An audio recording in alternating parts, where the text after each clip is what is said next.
नमस्कार दोस्तों, मैं राजेश महिवाल। दोस्तों, आज हम बात करेंगे व्यक्तित्व के मापन पर। व्यक्तित्व का मापन कैसे किया जाता है, उसकी कौन कौन सी विधियां हैं, इन तमाम पक्षों पर आज हम बात करने वाले हैं। तो आइए शुरू करते हैं व्यक्तित्व का मापन। देखिए दोस्तों, जैसा आप बोर्ड पर देख पा रहे हैं व्यक्तित्व का मापन, तो व्यक्तित्व के मापन की मुख्य रूप से 4 विधियां हैं। ठीक है, एक है आत्मनिष्ठ विधि, एक है वस्तुनिष्ठ विधि, एक है प्रक्षेपी विधि और एक है मनोविश्लेषणात्मक विधि। ये 4 विधियां मुख्य रूप से प्रयोग में लाई जाती हैं व्यक्तित्व का असेसमेंट करने के लिए या व्यक्तित्व का मापन करने के लिए। हम बारी बारी से इन पर डिटेल करते हैं। यहाँ हम एक ओवरव्यू की बात कर रहे हैं और कौन सी विधि कैसे आई इस पर अपन यहाँ पर चर्चा कर रहे हैं। तो दोस्तों, व्यक्तित्व मापन पर सबसे पहली जो विधि आई है उस विधि का नाम है आत्मनिष्ठ विधि।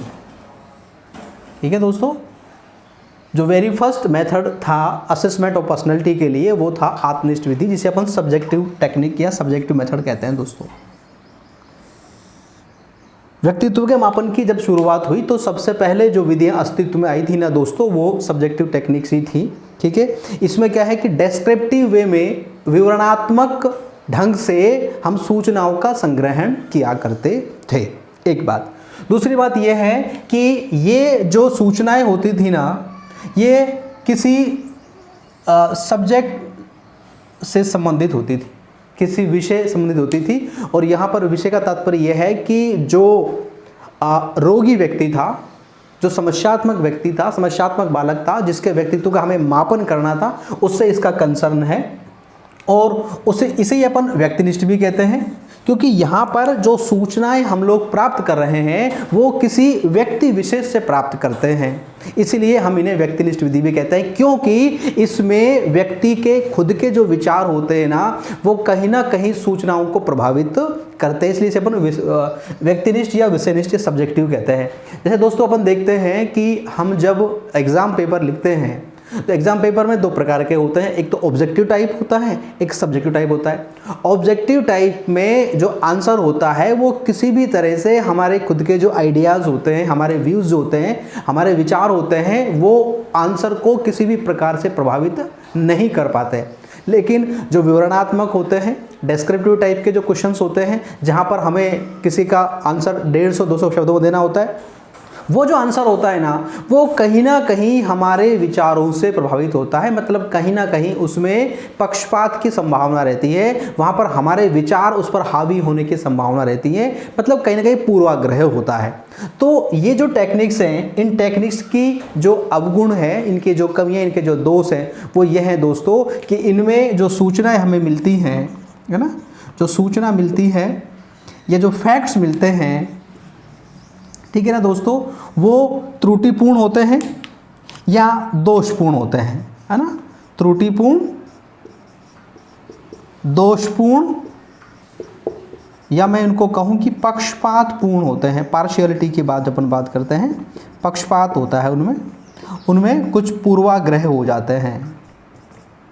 इसलिए वो जो सूचनाएं होती है ना, वो 100% हमें क्या नहीं मिल पाती हैं, सही नहीं मिल पाती हैं। तो यहाँ पर जो सूचनाएं हैं वो मतलब उसमें कुछ असत्य जो सूचना है वो भी हमारे यहाँ पर आ जाती हैं। ठीक है, इसलिए हम इन्हें कहते हैं आत्मनिष्ठ या व्यक्तिनिष्ठ या सब्जेक्टिव। लेकिन चूँकि मनोविज्ञान की जब शुरुआत हुई और उसमें भी व्यक्तित्व के मापन की जब शुरुआत हुई तो सबसे पहले विधियाँ यही थी, इसलिए। लेकिन इनमें जो अनेक कमियाँ थी, इनमें जो अनेक दोष थे, उन दोषों को दूर करने के लिए फिर जो दूसरी विधियाँ अस्तित्व में आई ना दोस्तों, वो थी आपकी वस्तुनिष्ठ विधि। वो कौन सी थी? वस्तुनिष्ठ विधि। ऑब्जेक्टिव टेक्निक्स अपन जिन्हें कहते हैं या ऑब्जेक्टिव मेथड्स कहते हैं। तो ये ऑब्जेक्टिव जो मेथड्स हैं ना दोस्तों, ये सब्जेक्टिव के अगेंस्ट आए हैं, उनमें सुधार करने के लिए आए हैं, उनमें संशोधन करने के लिए आए हैं कि यहाँ पर जो सूचनाएं अब हमें मिल रही है ना, यहाँ की जो सूचनाएं हैं वो लगभग यहाँ से काफ़ी हद तक सत्य हैं, दोष मुक्त हैं, उनमें किसी प्रकार के पक्षपात की कोई संभावना नहीं होती है दोस्तों, इसलिए हम इन्हें ऑब्जेक्टिव कहते हैं। अब आप देख लीजिए, जब आप कोई क्वेश्चन पेपर सोल्व करते हैं तो ऑब्जेक्टिव टाइप के जो क्वेश्चन पेपर्स होते हैं वहाँ पर आंसर्स की गलतियाँ होने की संभावना बहुत कम होती है, या तो मैं कहूँ कि बिल्कुल नहीं होती है, और यदि होती भी है ना दोस्तों तो बहुत कम होती है। अब ये पहली जो विधि है ना, ये चेतन स्तर पर काम करती है, और ये दूसरी वाली जो विधि है ना दोस्तों, ये भी किस पर काम करती है? चेतन स्तर पर। मतलब ये हमारे चेतन मन का अध्ययन करती है, ये सूचनाएं हमसे चेतन अवस्था में प्राप्त करती है। लेकिन जैसा कि सिगमंड फ्राइड ने कहा है कि हमारे मस्तिष्क का केवल 1/10 भाग ही चेतन होता है। लगभग 9/10 भाग जो है हमारे मस्तिष्क का, वो क्या होता है? अचेतन होता है। और इनके लिए यह कहा गया कि चाहे सब्जेक्टिव मेथड्स हों चाहे ऑब्जेक्टिव मेथड्स हों, ये दोनों जो विधियां होती हैं चूंकि चेतन मन में होती है, और चेतन अवस्था में जो व्यक्ति होता है ना, वो आदर्शात्मक बात करता है दोस्तों। वो कैसी बात करता है? आदर्शों की बात करता है, वो नैतिकता की बात करता है। किसकी बात करता है दोस्तों? आदर्श की या नैतिकता की बात करता है।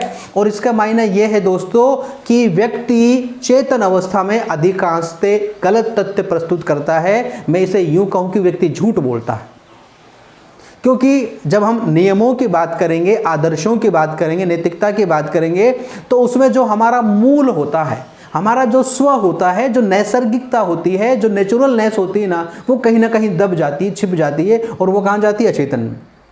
तो यदि हम वास्तविक सूचनाओं का संग्रहण करना चाहते हैं, हम रियलिटी तक पहुंचना चाहते हैं, तो हमें व्यक्ति के अचेतन मन का भी अध्ययन करना पड़ेगा दोस्तों। और अचेतन मन का अध्ययन करने के लिए जो विधियां बनी ना दोस्तों, उन्हें हम कहते हैं प्रोजेक्टिव टेक्निक्स या प्रक्षेपी विधियां। तो प्रक्षेपी विधियां वो विधियां होती हैं जो वस्तुनिष्ठ और विषयनिष्ठ के विरोध में अस्तित्व में आई है, इसलिए कि इन विधियों से केवल व्यक्ति के चेतन मन का अध्ययन हो सकता है। और चेतन मन का अध्ययन जो है वो एक पक्षी होता है, वो मतलब उससे हम पूरी तरह से सूचनाओं को प्राप्त नहीं कर पाते हैं, तो हम किसी निर्णय पर पहुंचने की स्थिति में नहीं होते हैं। यदि हम वास्तव में कोई निष्कर्ष निकालना चाहते हैं, किसी कंक्लूजन पर पहुंचना चाहते हैं, तो हमें उसके अचेतन का भी अध्ययन करना पड़ेगा। और अचेतन मन का अध्ययन करने के लिए, जो कि लगभग 90% होता है हमारे मस्तिष्क का, और जैसा फ्राइड ने कहा है कि हमारी तमाम जो गतिविधियां होती हैं, हमारा जो व्यक्तित्व होता है, वो किससे प्रभावित होता है? वो प्रभावित होता है अचेतन से दोस्तों। किससे होता है? अचेतन से। इसलिए अचेतन मन का अध्ययन अपन किससे करते हैं? प्रक्षेपी विधियों से करते हैं दोस्तों। किससे करते हैं? प्रक्षेपी विधियों से करते हैं, ठीक है। और तो इनके विरोध में कौन सी आई? प्रक्षेपी विधियों में अंदर दबी हुई इच्छाओं को परोक्ष रूप से, यहाँ पर तमाम जो सूचनाएं ना दोस्तों, वो प्रत्यक्ष रूप से प्राप्त हो रही है। वो कैसी हो रही है? प्रत्यक्ष रूप से, है ना। जबकि यहाँ पर जो होती है ना, वो परोक्ष होती है, मतलब कि वो अप्रत्यक्ष रूप से होती है।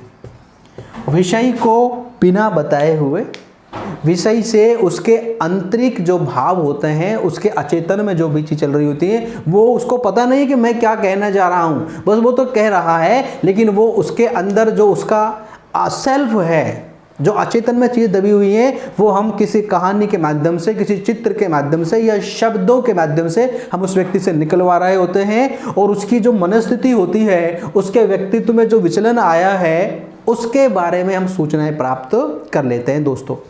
और चौथी जो टेक्निक है ना दोस्तों, वो है आपकी मनोविश्लेषणात्मक विधि, जो सिगमंड फ्राइड ने दी है। और इस विधि के दोस्तों 2 पार्ट हैं। इसके कितने पार्ट हैं दोस्तों? 2 पार्ट हैं, ठीक है ना। क्योंकि सिगमंड फ्राइड का नाम है, इसलिए इसका नाम है साइको एनालिटिक मेथड। इसमें एक तो है स्वतंत्र साहचर्य, और एक इसमें है आपकी स्वप्न विश्लेषण। तो ये 4 जो टेक्निक्स है ना, इनके माध्यम से हम क्या करते हैं? किसी व्यक्ति के व्यक्तित्व का मापन करते हैं, ठीक है दोस्तों। अब हम नेक्स्ट वीडियो में बात करेंगे एक एक जो मेथड है उस पर डिस्क्रिप्टिव रूप से। तब तक के लिए नमस्कार।